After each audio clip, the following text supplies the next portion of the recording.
ব্যবসার বয়স প্রায় 5 বছর। তো ভেবেছিলাম যে ফোন কিনবো, তারপরে ভিডিও বানাবো। 5 বছর ধরে ফোন কেনাও হচ্ছে না, ভিডিও বানানো হচ্ছে না। তো আজকে আমার প্রথম ভিডিও।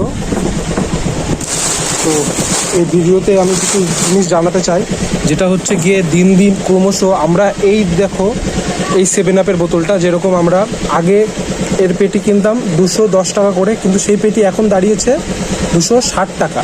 তো 260 টাকা তো পার পিস প্রায় 8 টাকা 66 পয়সা পড়ে যাচ্ছে। 10 টাকা ভাড়া দিয়ে ও 9 টাকা করে পড়ে যাচ্ছে। তো এখন আমাদের কথা হচ্ছে গিয়ে এটা যদি আমরা বিক্রি করি, তাহলে এটা বিক্রি করে আমাদের পার পিসে 1 টাকা করে লাভ থাকছে। এখন আপনারাই বলুন যে ফ্রিজ চার্জ কত নেব আর কি করব। আমরা এখন বুঝে উঠতে পারছি না যে এর বিষয়টা কিছু একটা ভাবা উচিত, যে এটার এমআরপির বিষয়ে, যে আমাদেরও তো ফ্রিজে মার্জিন রাখতে হয়।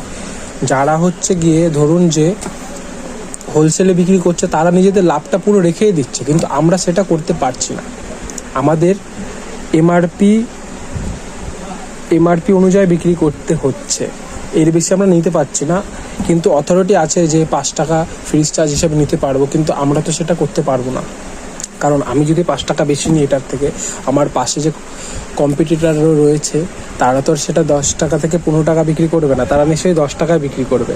সেই কারণে এই ভিডিওটা বানানো, যে অনেকে ভাবে যে এইসব জিনিসে অনেক প্রচুর পরিমাণে লাভ থাকে, এটা একদম ভুল ভাবনা।